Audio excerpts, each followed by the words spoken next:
Dear viewers, मैं रवि रंजन कुमार आप लोगों के सामने आज एक मोटिवेशनल स्पीच लेकर आया हूं, जो हमारी लाइफ के लिए बहुत इम्पोर्टेंट होता है। हम अपने लाइफ में निगेटिविटियों से परेशान होकर बहुत तरह तरह की गलत एक्शंस ले लेते हैं, गलत विचारधारा की तरफ अपना पग बढ़ा देते हैं, जो कि गलत बात है। कभी कभी तो परेशान होकर डिप्रेशन में चले जाते हैं। स्टूडेंट्स अपनी परीक्षाओं के कारण परेशान होकर डिप्रेशन में चले जाते हैं, उनकी पढ़ाई सही ढंग से फिर नहीं हो पाती है, बहुत तरह तरह की व्यवधान आती है। आज इसी विषय पर हम लोग यहाँ पर चर्चा करने वाले हैं। आप लोगों ने देखा भी होगा, इस बोर्ड पे जो थीम है हम लोगों का आज उसी पर आधारित बातें लिखी हुई है। सबसे पहले हम इनको पढ़ लेते हैं, समझ लेते हैं, उसके बाद फिर हम आगे की बात करेंगे। सबसे पहले जो है हमने लिखा हुआ है, अपने आप को पॉजिटिव रिचार्ज कैसे करें। अपने आप को पॉजिटिव रिचार्ज करने के लिए हमें क्या करना पड़ता है, कैसे करना चाहिए अपने आप को पॉजिटिव रिचार्ज। मतलब निगेटिविटी जिस समय हमें घेरे हुए होती है, उस समय हमें किस प्रकार का एक्शन लेना चाहिए, क्या सोचना चाहिए, इन सब चीज़ों पर हम लोग आज बात करने वाले हैं। सबसे पहली बात, अपनी कमजोरियों को कामयाबी का अवसर बनाएं। क्या है? अपनी कमजोरियों को कामयाबी का अवसर बनाना है। अपनी कमजोरियों को कामयाबी का अवसर बनाना है। किस प्रकार बनाना है, कैसे सोचना है, हम आगे बात करेंगे। दूसरी बात, जीवन में परेशानियां हैं, जीवन में परेशानियां हैं, यही सुख का मार्ग खोलेगा। अगर आप परेशान हैं तो और ज़्यादा परेशान होने की जरूरत नहीं है। अब आपका सुख की घड़ी नज़दीक है, थोड़ा सा वेट कर लो, तब क्या होगी, आपकी सारी परेशानियां दूर हो जाएंगी। ठीक है।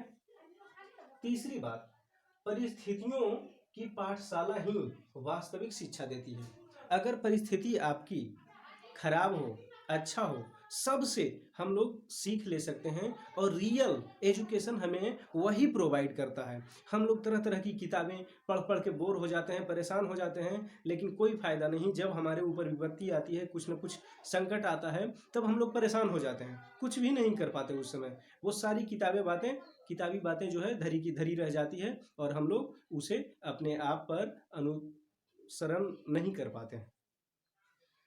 चौथी और सबसे लास्ट बात, इसके बाद हम आएंगे मेन जो एक दो एग्जाम्पल है जो हमारे ग्रंथों से रिलेटेड है, रिलेशन रखता है, उसे आप लोग भी मानेंगे, उसकी बात करेंगे। अनुकूलता भोजन के रूप में है। जिस प्रकार भोजन हमें जीवन जीने के लिए जरूरी होता है, उसी प्रकार अपने आप को, अपने जीवन को सफल बनाने के लिए जरूरी होता है क्या? अनुकूलता। अनुकूलता जो है हमारे लिए भोजन के जैसा है, प्रतिकूलता जो है विटामिन के जैसा है। विटामिन का टैबलेट वगैरह, तरह तरह की दवाएं आप लोगों ने सुना होगा, किस साग सब्जी में कौन सा विटामिन, किस फल में कौन सा विटामिन। उस तरह से ये जो है हमारी लाइफ में विटामिन का काम करता है। कौन? प्रतिकूलता। और तीसरी बात जो है, चुनौतियां जो होती है वो हमारे लाइफ का वरदान होती है। क्या होती है? वरदान। और अगर इन सारी बातों को जो अपने लाइफ में अनुसरित कर लेता है, जो अपने लाइफ में उतार लेता है, व्यवहार में प्रकट करने लगता है, व्यवहार में यूज करने लगता है, तो वही रियल पुरुषार्थी होता है दोस्तों। तो हम लोगों ने सबसे पहले यहाँ जो लिखा हुआ था उसके बारे में बात की।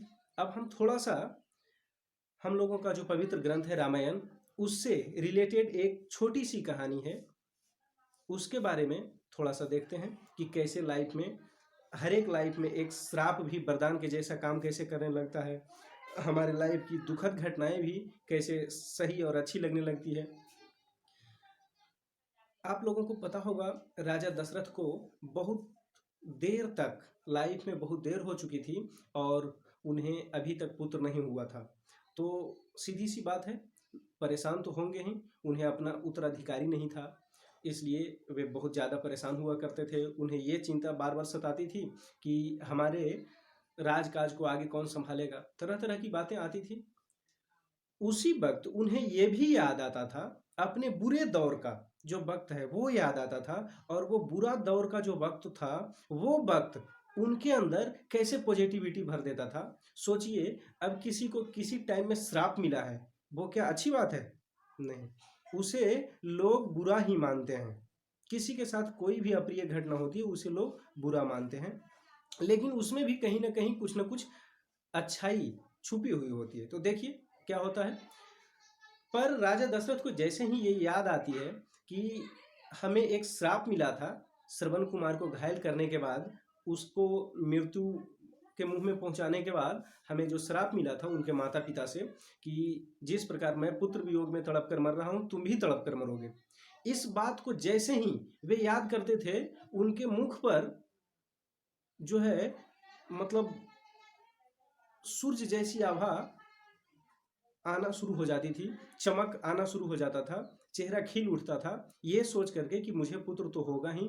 और चूंकि वे बहुत मतलब कि अच्छे इंसान थे, भले इंसान थे और उन्होंने इनको श्राप दिया था तो उसे तो फलीभूत होना ही था। इन्हें पूरा विश्वास था कि वो श्राप तो फलीभूत होगा ही।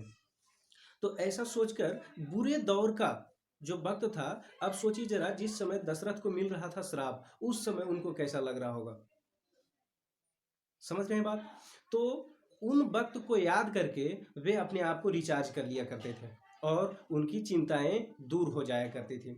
उसी प्रकार से हम लोग भी अपने लाइफ का कोई भी पॉइंट है उसको किसी न किसी तरह से हम अपने लाइफ में इस तरह से यूज करें, अपने लाइफ में इस तरह से उसको सोचें ताकि हमें ऐसा महसूस हो कि हम मतलब कि अपने आप को रिचार्ज कर पा रहे हैं। हमें दुख तो है लेकिन बहुत कम है, उसे कम करने का प्रयास किया जा सकता है। उसके माध्यम से भी जो हमारे साथ अप्रिय घटना हुई है वो हमें कोई ना कोई सीख देने के लिए हुई है। तरह तरह की बातें, हम अच्छी बातें उसके बारे में सोच के खुद को रिचार्ज कर सकते हैं।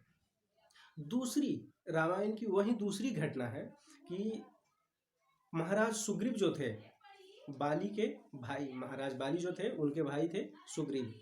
उनके साथ क्या होता है कि जब राम सीता माता की खोज के लिए सुग्रीव को अपने जो है कार्यकलाप में इन्वॉल्व होने के लिए बोलते हैं, इन्वॉल्व होते हैं सुग्रीव, तब वो अपनी सारी वानर सेना को बताते हैं। क्या बताते हैं कि आप इस दिशा में जाओ आपको ये चीज़ मिलेगा, इस दिशा में जाओ ये पठार ये पहाड़, तरह तरह की मतलब भौगोलिक बातें बताया कर रहे थे। और जब पूरी कहानी खत्म हुई, सारे दल को चारों दिशा में भेज दिए, तब श्री राम पूछते हैं सुग्रीव से कि मित्र, मुझे एक बात समझ में नहीं आती है कि तुम इतना कैसे पता किए हुए हो कि जिस दिशा में जिस दल को भेज रहे हो ये भी बता रहे हो कि इधर आपको क्या चीज़ मिलने वाला है, कैसा लगेगा, क्या मिलेगा, क्या संकट आएगा, ये भी बताए जा रहे हो। तो वहाँ पर कितना सुंदर सा सुग्रीव का जवाब होता है। वो कहते हैं कि प्रभु, मैंने कष्ट के समय में जब बाली ने मुझे बहुत ज़्यादा परेशान किया, उसके डर से हम भागे फिर रहे थे, तो पूरी दुनिया, संपूर्ण विश्व, यहाँ तक कि तीनों लोक का हमने भ्रमण किया, संपूर्ण पृथ्वी पर छिपने का जगह खोजा, कहीं हमें कुछ नहीं मिला और बाली हर जगह पहुँच सकता था। इसलिए मैं पूरा घूमते घूमते, आपको पता होगा कि वे एक पर्वत पर जाकर ठहरे थे जहां बाली चढ़ नहीं सकता था, वहां बाली जा नहीं सकता था, वो शापित था, इसलिए वहां जा नहीं सकता था। ये सब थोड़ा सा हट के बातें हैं इसलिए हम उस पर चर्चा कम करना चाहेंगे। मेन अपना पॉइंट पर आते हैं कि वहां सुग्रीव ने कहा कि हमारे पास ये समस्या आई थी, उस समस्या ने हमें इतना सारा कुछ दिया है, इतना सारा नॉलेज दिया है। तो दोस्तों, हम लोग ये सोचकर खुश हो सकते हैं कि हमारे साथ जो विपत्तियां आई है ये भी हमें कुछ ना कुछ सिखाने के लिए आती है और हमें उसे सीखना चाहिए, उसे पॉजिटिवली लेना चाहिए और उसके सारे पक्षों को सोचना चाहिए और उसका पॉजिटिव पक्ष को तो और ज़्यादा सोचना चाहिए, तभी हम उससे खुश हो पाएंगे। तो इस तरह से हम लोग अपने आप को बुरे वक्त के हिसाब से भी उसका मुआयना करके, उसको पॉजिटिवली थिंकिंग करके हम लोग अपने आप को रिचार्ज कर सकते हैं, अपने आप को अच्छा बना सकते हैं। तो इस प्रकार हम लोग रिचार्ज कर सकते हैं अपने आप को। जो मेरा आज का थीम था वो आज पूरा हुआ। तो इस वीडियो में आज के लिए इतना ही और हम इस प्रकार की आगे भी वीडियो लाते रहेंगे। थैंक यू दोस्तों।